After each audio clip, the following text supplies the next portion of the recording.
عليكم ورحمة الله وبركاته. بسم الله الرحمن الرحيم. الحمد لله رب العالمين، وبه نستعين على أمور الدنيا والدين. أشهد أن لا إله إلا الله وحده لا شريك له، وأشهد أن سيدنا محمدا عبده ورسوله لا نبي بعده. اللهم صل وسلم وبارك وكرم وعظم ومجد على حبيبنا وشفيعنا وقرة أعيننا محمد وعلى آله وصحبه أجمعين. سبحانك لا علم لنا إلا ما علمتنا إنك أنت العليم الحكيم. رب اشرح لي صدري ويسر لي أمري واحلل عقدة من لساني يفقهوا قولي بجاه النبي وآله. قال الله تعالى: وقل رب زدني علما. وقال رسول الله صلى الله عليه وسلم: طلب العلم فريضة على كل مسلم.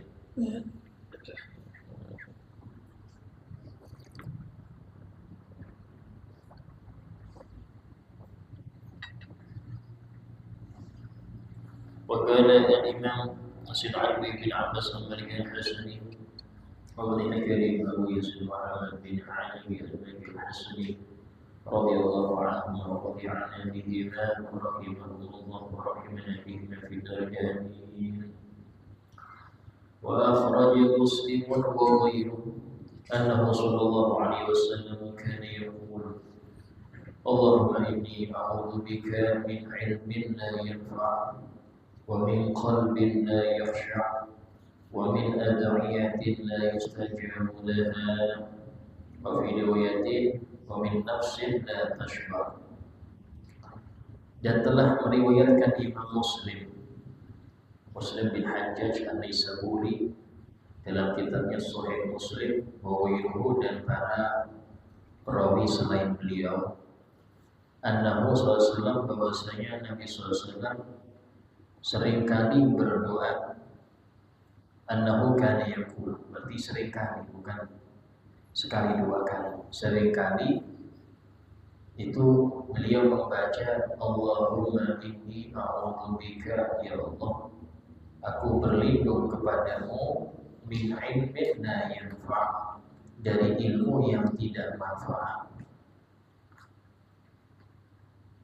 wa min qalbin la yakhsha', dari hati yang tidak khusyuk, dari hati yang tidak tunduk, tidak patuh, wa min ad'iyatin la yustajabu laha, dan aku berlindung juga kepada Engkau ya Allah dari doa-doa yang tidak diijabahi. Ini termasuk daripada doa Nabi yang sangat penting. Bahkan hendaknya seorang muslim jangan meninggalkan doa ini, ya, walaupun di dalam sholat malamnya, dalam sujudnya, karena ini sangat penting. Bagaimana Nabi SAW seakan-akan dengan doa ini mengajarkan kepada kita ada perkara-perkara yang harusnya dijauhi, sampai-sampai kita meminta pada Allah agar dibantu oleh Allah untuk kita menjauhinya. Kita nggak mampu menjauhinya, sehingga kita minta pada Allah, ya Allah, aku berlindung kepada Engkau. Artinya lindungi aku ya Allah dari ilmu yang nggak manfaat. Apa ilmu yang nggak manfaat itu? Ya, ilmu manfaat ini ada dua makna. Makna yang pertama adalah ilmu yang dia ini kalau dipelajari berbahaya. Artinya gak ngertinya itu lebih baik daripada ngerti.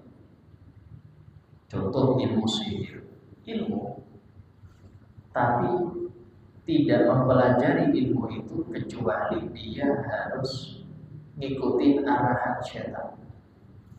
Entah itu suruh ini, mau nyantet kalau bilang, suruh, kalau di Jawa itu biasanya kadang-kadang Quran ditaruh di WC, WAP di atasnya biar maju. Ada yang mama modelnya Toyo lah, itu ilmu semua. Kenapa? Ya karena pengetahuan. Kalau kita bilang ilmu itu kan pengetahuan. Cuman berbahaya. Ini namanya ilmu yang gak manfaat di antaranya. Jadi walaupun orang itu saya ikhlas untuk mempelajarinya, tidak bisa. Saya untuk kebaikan tidak bisa, karena ilmu ini sudah pada dasarnya dilarang. Walaupun ada niatnya untuk kebaikan, untuk apa belajar ilmu sihir? Ini mau perang melawan orang kafir, dipakai sihir, tidak bisa, tidak bisa. Karena sesuatu yang awalnya haram dengan niat apapun tetap haram.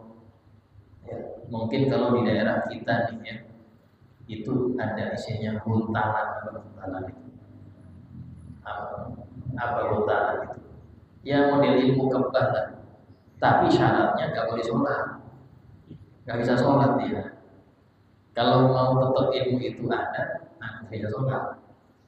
Atau pernah saya punya teman tinggal di Bogor. Dia ini punya tetangga, ya, yang tetangganya ini dulu pernah datangin Ki Joko Kudu. Mungkin pernah dengar ke asing gitu ya. Tapi sekarang sudah tobat orangnya.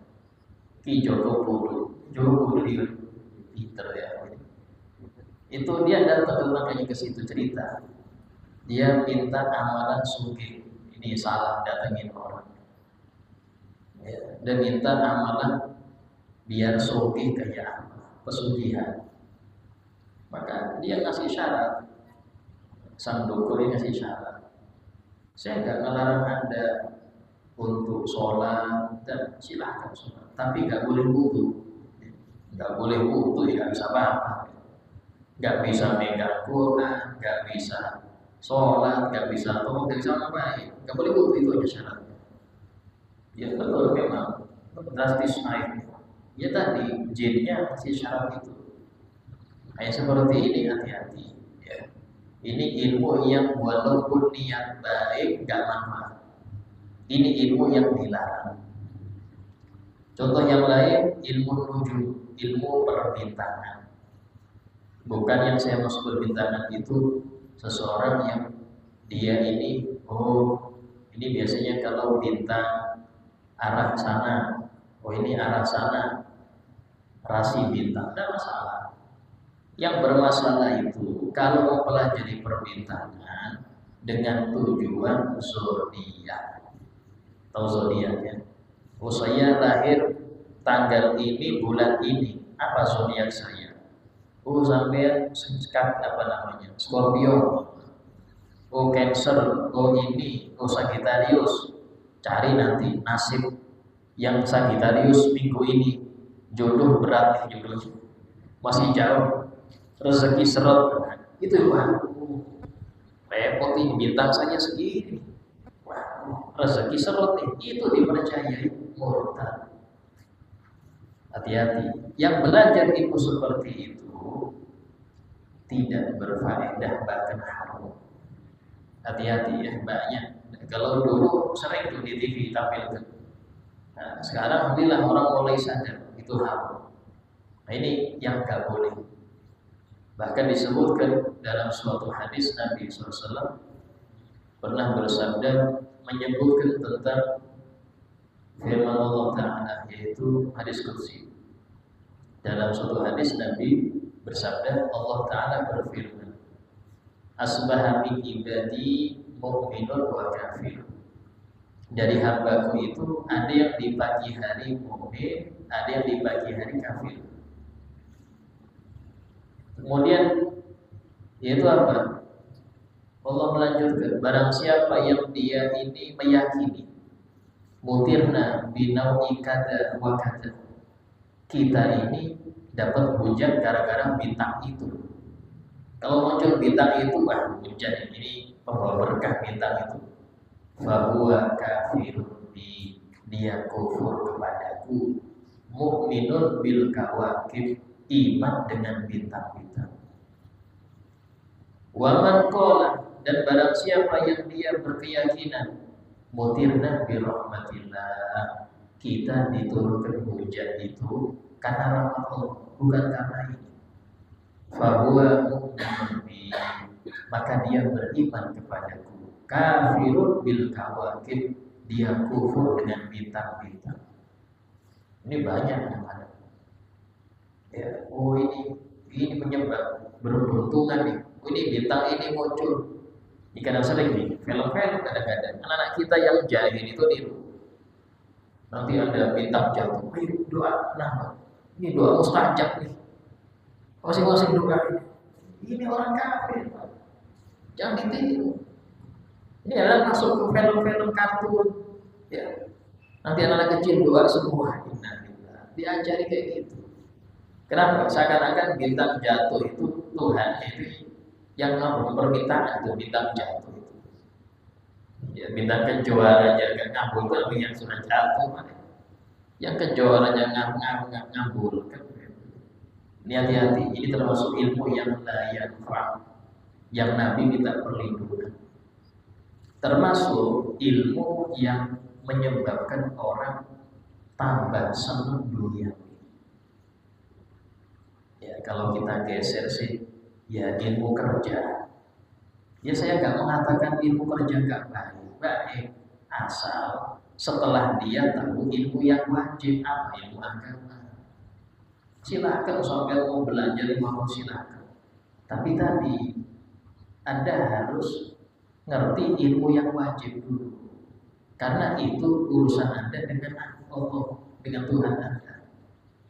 Sampai-sampai di dalam kitab fikih itu dijelaskan kalau ada orang ahli IT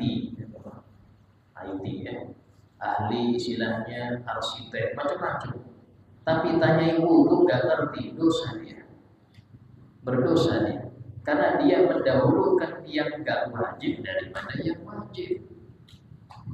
Ya, si Allah Islam nggak melarang seseorang untuk belajar ilmu selama itu manfaat walaupun itu duniawi, tidak melarang. Tapi yang dilarang itu ketika dia masa bodoh dengan yang diwajibkan, ya.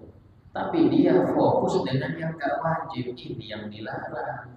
Karena tujuan dia di dunia bukan untuk itu, untuk ibadah. Nah, ilmu ibadah ini matangin dulu, nggak harus jadi ustaz. Yang penting saya mengerti wudu yang benar, sholat yang benar, bagaimana berhormati pada orang tua, bagaimana kewajiban sebagai suami ngerti, cukup. Tapi ini kebanyakan nggak paham urusan yang wajib, sehingga dia mengatakan kalau kita sama-sama cari ilmu apa dulu, ilmu yang wajib dahulukan. Dan ini nggak harus mondok. Bahkan apa? Karena ini diwajibkan setiap muslim, mau mondok gak mondok, wajib belajar itu. Untuk yang mondok itu belajarnya lebih dalam. Dia mempelajari dalil, dia mempelajari perbedaan ulama, dia mempelajari sunnah-sunnahnya. Ya itu yang di pondok, nggak wajib untuk sampean. Yang wajib itu sampean, yang penting ya apa ibadahnya sah.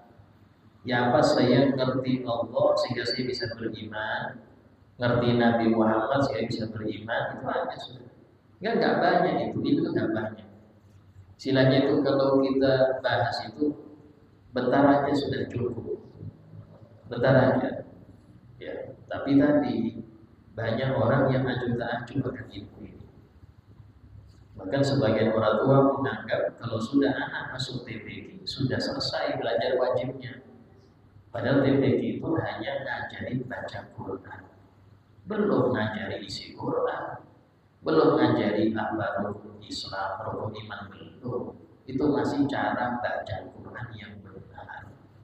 Ya itu penting untuk kita sebagai orang tua, bahwasanya kewajiban anak itu belajar itu diantara penanggung jawabnya ya orang tua.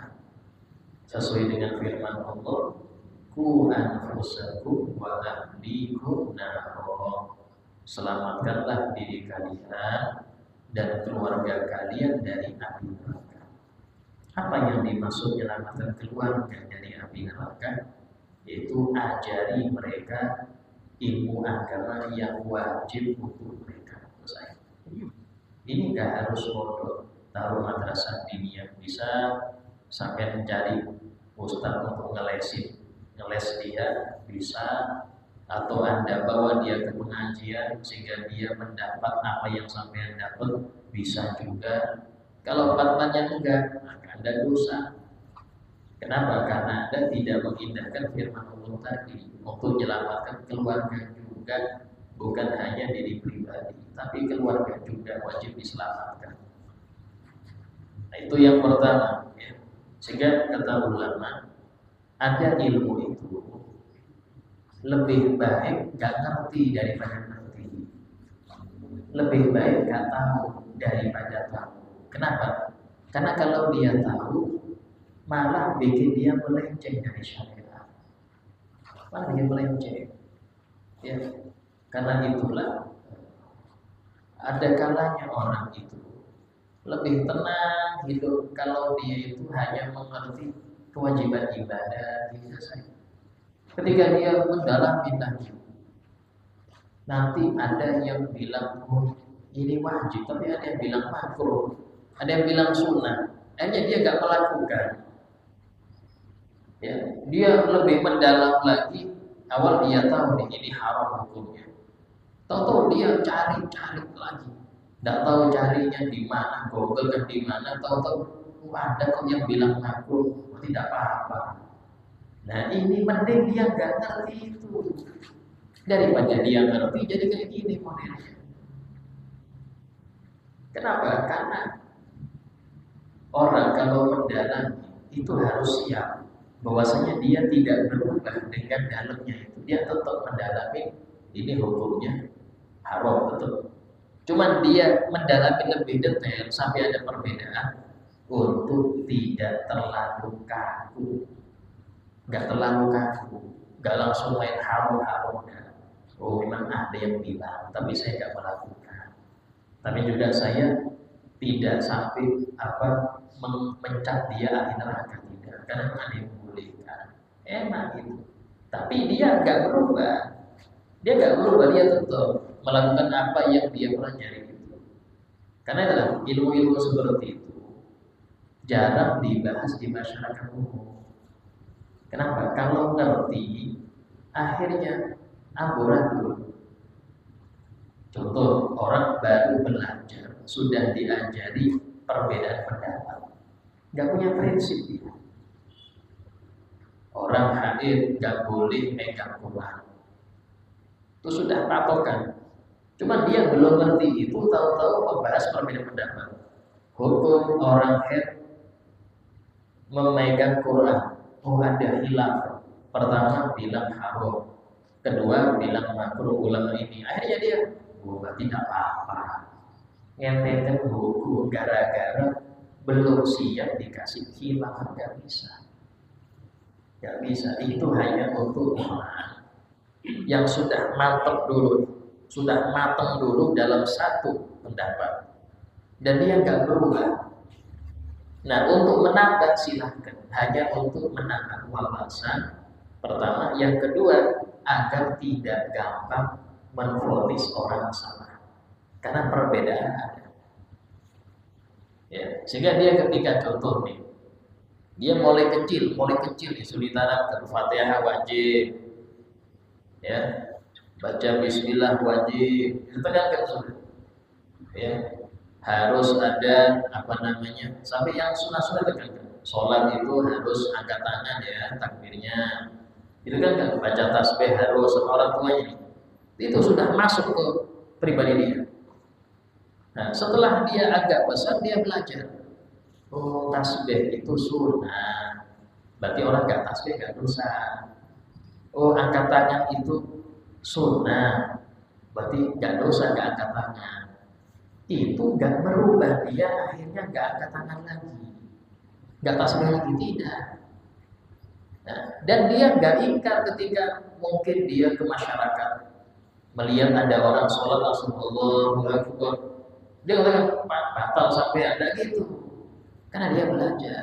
Itu faedahnya orang belajar lebih luas, tapi setelah kokoh dulu aturan yang dia pakai. Ini udah masih nol, sudah dikasih sesuatu yang hilang, ya rusak. Ya. Itu yang pertama, makna ilmu yang gak manfaat.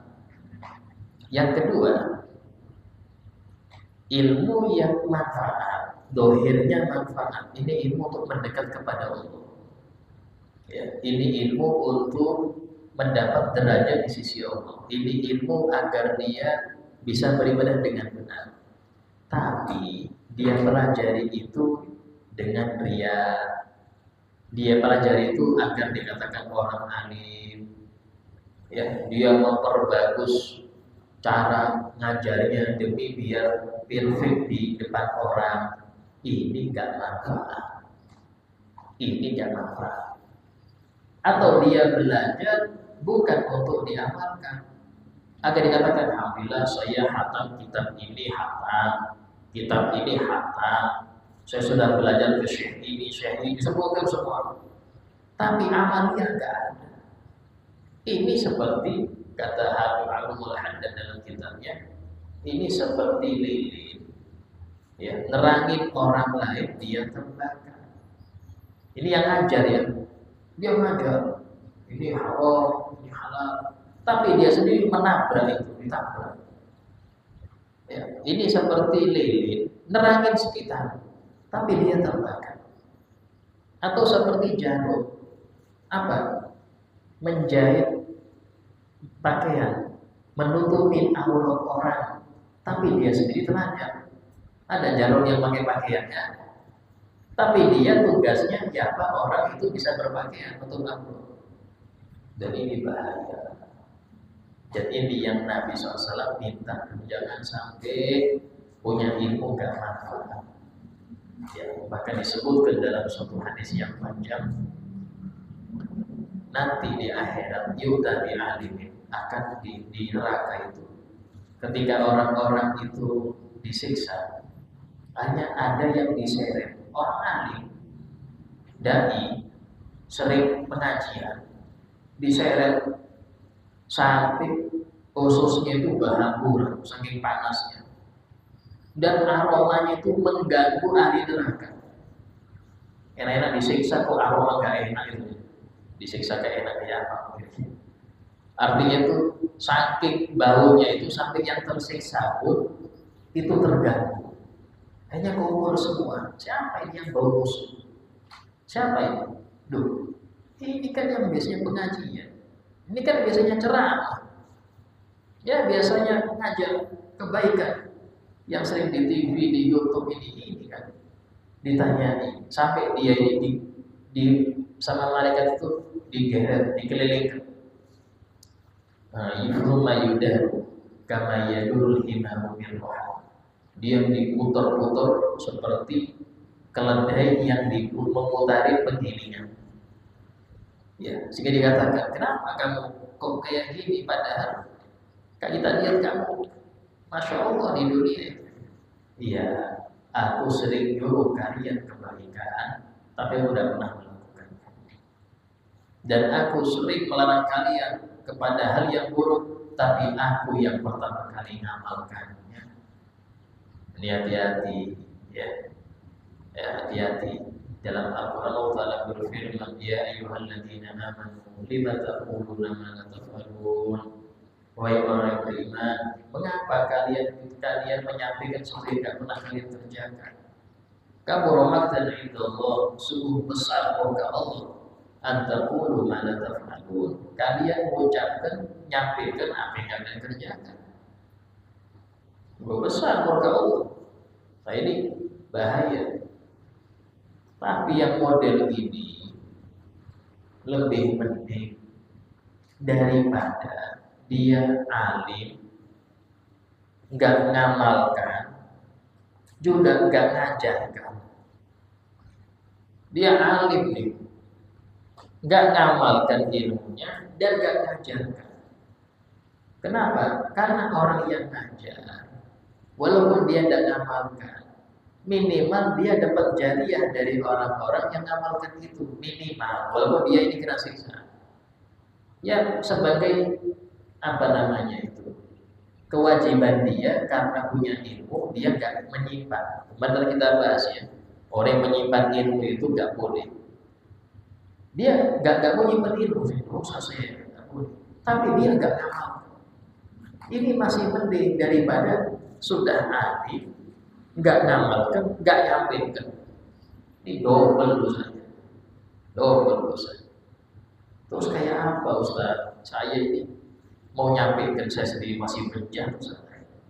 Seandainya seperti itu. Nah, nyampaikan itu udah harus bikin pengajian. Ketika Anda melihat ada orang gak beres, teler sama Anda, sama telernya, agak boleh khamar haram sambil minum khamar haram sambil. Yang penting Anda negur, walaupun Anda teler juga. Sambil main judi, gak boleh haram judi. Itu wajib dia, nahi mungkar itu wajib, walaupun dia pelaku juga. Kenapa? Karena nggak tahu hidayah ini kapan turun. Bisa jadi dengan Anda seperti itu, dia sadar, Anda belum sadar. Tapi dengan dia sadar, Anda bisa sadar. Yang penting, orang itu kalau maksiatnya karena syahwat, itu memang sulit tobat. Tapi dia tahu ini salah, saya ini salah ini. Tapi nggak bisa meninggalkan saya. Ini salah tapi satu saya. Itu ketika dia lihat ada orang yang tobat, ya, maka dia akan, kapan saya bisa tobat? Ini aja sudah tobat. Jadi pendosa itu, salah pendosa tetap wajib nahi mungkar, tetap wajib untuk mencegah kemungkaran walaupun dia pelaku juga. Ya, jadi ini yang dimaksud ilmu la yanfa. Yaitu kalau seseorang yang mempelajari tapi untuk pamer, untuk ini. Karena itulah para ulama salaf itu kurang senang kalau urusan agama dilombakan. Kalau ibadah ya itu dilombakan kurang senang. Kenapa? Karena ini urusan dia dengan Allah. Urusan dia dengan Allah. Nggak usah dilombakan. Kalau lomba akhirnya yang diharap hadiah bukan ridho. Yang diharap hadiah, apalagi hadiah menggiurkan. Coba permen gitu hadiahnya mungkin nggak apa-apa. Tapi ini hadiahnya besar-besar. Salah nggak? Tidak suka. Kenapa? Khawatir niatnya yang awal lillah jadi nggak lillah. Yang awalnya ini harus tertutup, tersembunyi, hanya ditampakkan. Ya, walaupun alasan ada untuk syiar bagus syiar, tapi ada yang lebih faedah. Contohnya diperbanyak majelis ilmu. Kalau ada dana besar, perbanyak majelis ilmu. Cari ustaz-ustaz, kasih istilahnya uang konsultasi. Mau kampung yang nggak ngerti agama banyak. Yang majelis itu yang rapi cuma kota. Pelosoknya sampai sini ke pondok, jarang Pak. Ya, ke Papara sana, Rantau Panjang. Ya, ini masih daerah kita, belum satu pasir. Di air mati saja, apa yang pengajian sana. Kebanyakan terkendala ini, terkendala biaya. Kalau ada dana besar, gunakan untuk itu. Karena lebih urgent itu, lebih urgent. Siapa yang tanggung jawab kalau ada meninggal gak ngerti sholat? Ada orang meninggal sampai mati gak ngerti sholat, gak ngerti wudu, gak ngerti buka waktu haram. Siapa yang nanggung dosa? Ya ulil amri. Karena mereka punya perangkat semua. Mereka punya perangkat, punya dana, bisa gerakan, bisa ngasih EZ itu Masya Allah. Anak-anak SMP, SMA, berapa banyak yang belum ngerti mandi wajib, nggak ngerti kalau pacar itu halal, banyak yang nggak ngerti. Tahu jawab siapa? Ayo, apakah kita mampu untuk menghadap Allah nanti? Ya, karena itulah kita ini bikin pengajian ini agar dari itu di akhirat. Kalau kita diam, kita dituntut. Jadi kita kasih ilmu untuk apa? Nggak nyebar. Itu untuk kita. Ya, karena itulah para ulama itu nggak cuma pengajian, kadang sampai bikin Facebook, Instagram, ngomong karena kebanyakan orang ya itu nggak bisa lepas dari hati. Walaupun mereka nggak sedang pengajian, minimal ketika buka scroll ada 5 detik lah yang kebaca, nggak sadar atau muncul aja itu video, bisa mengubah hatinya. Walaupun cuma short video pendek, tapi berapa banyak orang tergugah, terbangun dia dari tidurnya itu dengan video pendek. Kalau hadir pengajian nggak bisa diharapkan sampai meninggal nggak ada semangatnya di pengajian. Tapi kita masukin di hati mereka. Kita terus harus dia ngerti agama. Minimal dia ada penasaran. Coba sih lihat yang video panjangnya ya. Minimal. Ya. Saya zaman sekarang ini zaman di mana para ulama itu gak kayak dulu. Kalau dulu ulama itu cukup di rumah yang mereka datang karena kesadaran nyari ilmu itu masih segar zaman dulu. Jadi ulama itu cukup di rumah mereka yang datang. Sekarang nggak bisa. Kita harus ketok pintu. Ayo, yang nggak ngerti wudu sini, yang nggak ngerti sholat sini, ayo. Zaman ketok pintu. Zaman kita ini masuk ke pelosok-pelosok zamannya. Ya. Nah, kalau memang kita umur saya pendek, nggak bisa saya. Ambil dari pelosok itu anak-anak mereka, ayo sini belajar. Nanti sampai alim silakan kembali ke kampung ngajar itu, belajar ngajari kamu sini. Itu diantara itu banyak misi dakwah itu. Misi dakwah itu nggak harus sendiri. Anda tetap di pondok, nggak keluar itu dakwah besar. Kenapa? Karena Anda melahirkan ulama. Anda nggak perlu kemana-mana, tapi transferan pahala terus dia nggak kemana-mana, tapi ngirim. Jadi dakwah. Dia nggak dikenal, tapi di langit terkenal. Ya, itu macam-macam. Dakwah itu macam-macam. Nah kemudian wa min qalbin la yakhsha. Dan aku berlindung kepada Engkau ya Allah dari hati yang gak bisa khusyuk. Itu apa? Hati yang gak tawadhu.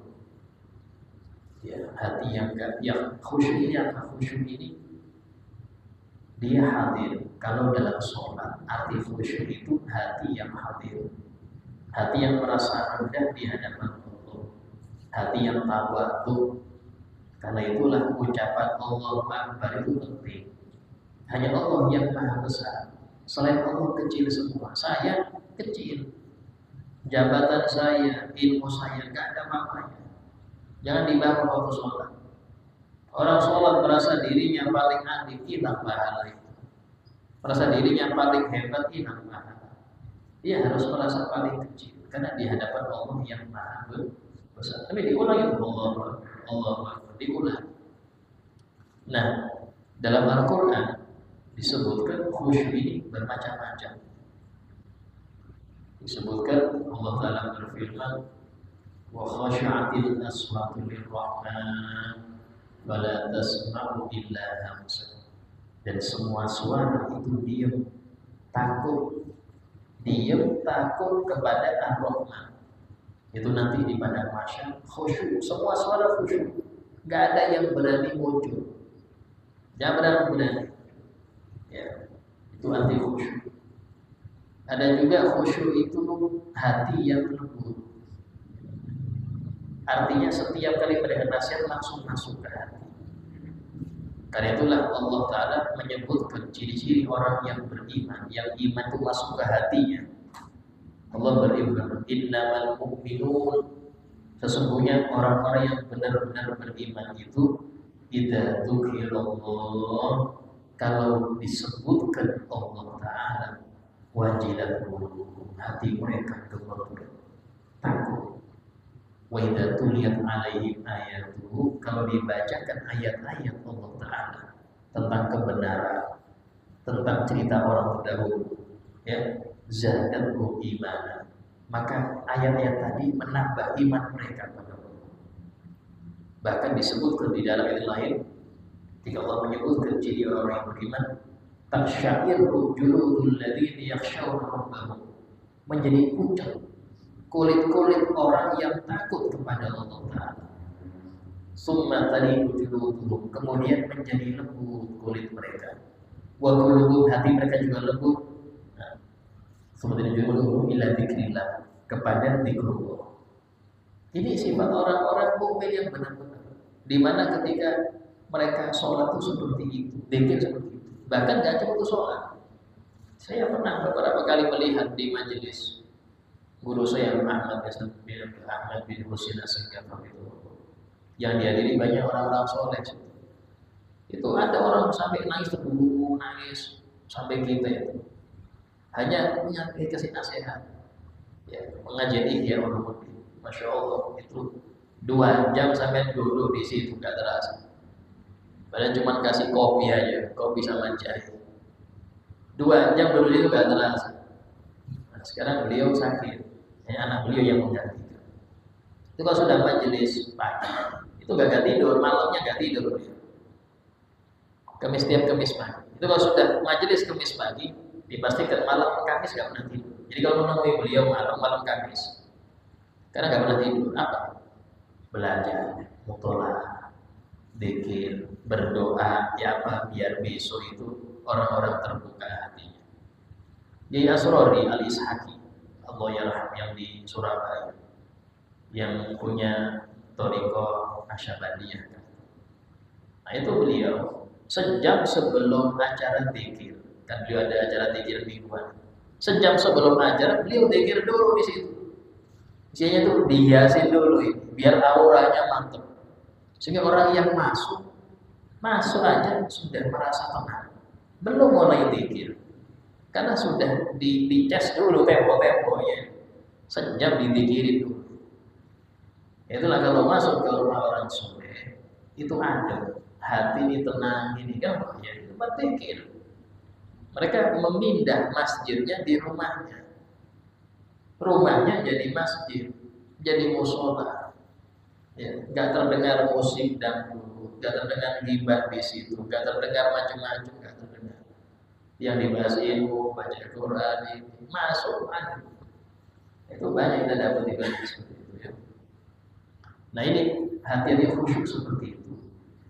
Tapi Nabi berdoa, ya Allah, aku berlindung padamu daripada hati yang gak bisa khusyuk. Apa itu hati yang keras?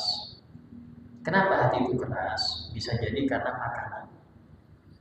Hati-hati, makanan itu pengaruhnya besar. Sampai-sampai dalam suatu asar ini ucapan sahabat, ya, man akalal haram asum jawariku. Barang siapa yang makan haram, maka anggota badan akan senang maksiat. Syarat apa? Mau gak mau. Bahkan apa guru kita Nabi Segaf Bahar Hafidhullah bertanya pada gurunya Zaid Ismit Hafidhullah yang di Madinah, bilang, ya Habib, kenapa banyak dai, banyak ustaz yang ceramah hampir tiap hari, sehari bisa berkali-kali, tapi kok kesadaran umat ini itu kok gak berubah, tetap aja lebih banyak yang gak sholat daripada yang sholat, tetap aja. Kata beliau, bagaimana bisa berpengaruh sementara kebanyakan muslim ini makanannya gak jelas. Bisa jadi karena pekerjaannya, bisa jadi karena gak peduli dia dengan dari mana yang penting makan, yang penting dapat duit. Sehingga itu yang menjadikan walaupun orang sampai berbusa ngasih nasihat gak masuk, karena hati tertutup, sudah keras.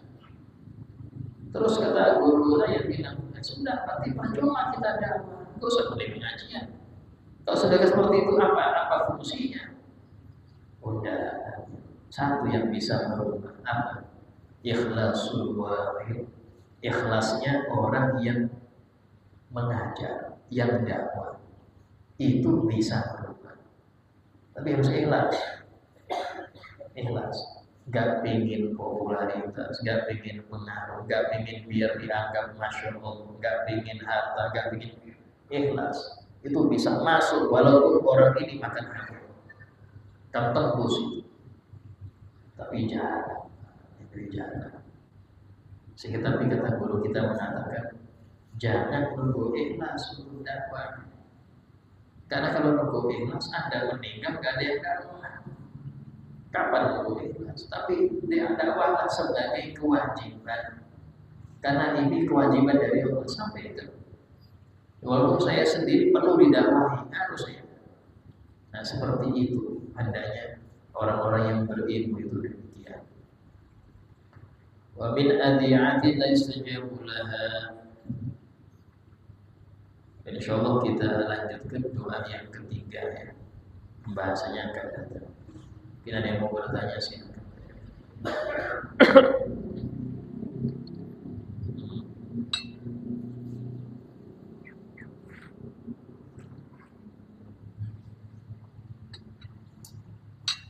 Iya masih.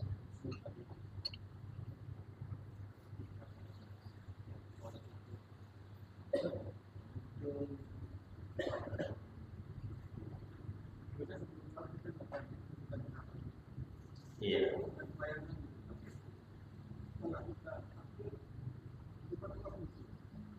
Iya.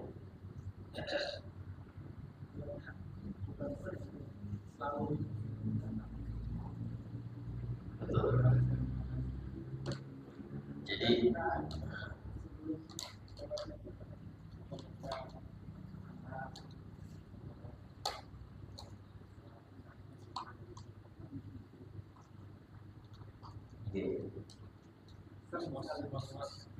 iya. Jadi khusyuk itu gak bisa hadir sendiri. Dia perlu kita usahakan. Dia suatu ibadah, harus kita usahakan. Yang pertama, ya, dengan cara kita ngerti arti yang kita baca. Karena gak mungkin orang bisa khusyuk kecuali dia paham apa yang dia baca. Yang baca kabiro walhamdulillahi katsiro. Kalau dia tidak ngartikan, maka pasti pikiran lain masuk. Kenapa? Karena sudah ada suatu kaidah al-masyghul la yushghal. Seseorang yang sibuk gak disibukkan dengan sesuatu yang lain. Tangan Anda ngambil makanan, gak mungkin waktu yang sama dia ngambil minuman. Yang minum bilang, saya dia nggak diambil, ntar dulu makanan dulu dia diambil, cuma satu tangan saya. Sama seperti itu. Hati kalau tidak dipekerjakan untuk ngartikan, maka dia nganggur. Pengangguran gampang setan masuk.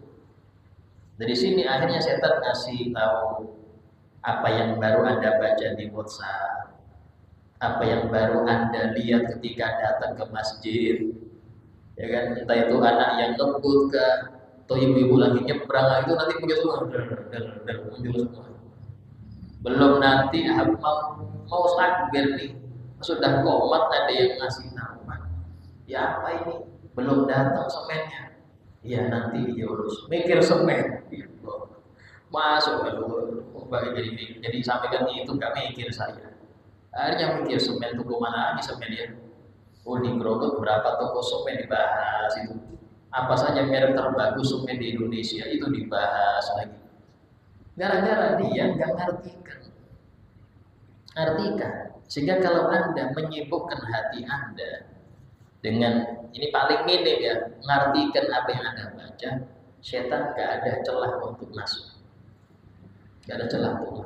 Tapi masalahnya berapa persen yang ngerti baca sholat?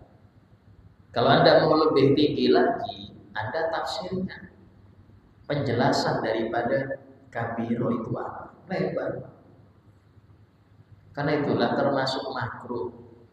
Ya, bukan makruh sih. Ya, hilaful aulah. Kalau sajadah itu bercorak, bergambar. Ini sempat saya bingung, ini Hajar Aswad nih. Mengapa orang sholat itu ada kain putih? Agar pandangannya polos, sehingga dia nggak kepikiran macam-macam. Dikasih kain putih ini bukan tanpa alasan, karena orang sholat memandang tempat sujud. Nah, kalau ini nggak dikasih, Anda mikir kemana-mana, dan nggak termasuk khusyuk ketika Anda mikir Ka'bah. Oh, saya dulu pernah haji di mana ya, betul ini. Ini masjidnya kurang jendelanya ini, itunya doa. Mikir dulu. Ini kayunya apa masjid? Sampai pembangunan sampai mikir. Nah, jangan. Itu. Jadi pertama tadi harus ngerti bacaan. Kedua, segala hal yang bikin Anda nggak khusyuk itu hilangkan. Al-Habib Abdullah Haddad itu mulai keluar rumah, beliau bilang, jangan ngajak saya ngomong. Saya keluar dari rumah ke masjid ini sudah saya jaga, jangan sampai ada pikiran lain untuk sholat padahal. Dari rumah sudah khusyuk. Kita di motor masih ngobrol sambil ngerokok, ngobrol, padahal sudah ada itu. Ya Pak mau khusyuk, Anda sendiri nggak ada usaha untuk khusyuk. Ini betul itu. Ya, dan banyak cara khusyuk itu banyak, dan itu harus kita pelajari. Karena memang sholat yang khusyuk ini nilainya tinggi, Pak. Kalau sudah seorang sholatnya khusyuk, pasti dia akan gak mau maksiat, gak mau jijik dia dengan maksiat. Kalau khusyuk, karena Allah sudah berfirman, Inna sholata tanha 'anil fahsya'i wal munkar. Sudah janji Allah, gak mungkin Allah mengingkari janjinya. Masalahnya kita nggak khusyuk gitu, sehingga ya wajar masih maksiat, masih dibaca. Karena khusyuknya belum. Ya, itu sedikit daripada pembahasan khusyuk. Insyaallah semoga kita dapat bermanfaat. Semoga kita dijaga oleh Allah dari ilmu yang gak bermanfaat, dari hati yang tidak khusyuk dan lain sebagainya. Ala hadiniyah kulli niyatin shalihah. Al-Fatihah. Bismillahirrahmanirrahim. Alhamdulillah rabbil alamin. Ar-Rahmanir Rahim. Maliki yaumiddin. Iyyaka na'budu wa iyyaka nasta'in. Ihdinas siratal mustaqim. Siratal ladzina an'amta 'alaihim ghairil maghdubi 'alaihim waladdallin. Bismillahirrahmanirrahim. Alhamdulillah rabbil alamin. Allahumma shalli wa sallim ala sayyidina Muhammad wa ala alihi wa sahbihi ajma'in. ربنا انفعنا بما علمتنا رب علمنا الذي ينفعنا رب فقهنا وفقه أهلنا وقراباتنا في ديننا رب وفقنا وفقهم لما ترتضي قولا وفعلا كرما ورزق الكل حلالا دائما وأخذ الأنبياء لما نحظى بالخير وكل شر ربنا واصلح لنا كل شؤون وخير بالرضا منك العيون وقضي عنا ربنا كل الديون قبل أن تأتينا رسل الملون ربنا آتنا في الدنيا حسنة وفي الآخرة حسنة وقنا عذاب النار وصلى الله على سيدنا محمد وعلى آله وصحبه وسلم والحمد لله رب العالمين. السلام عليكم ورحمة الله وبركاته.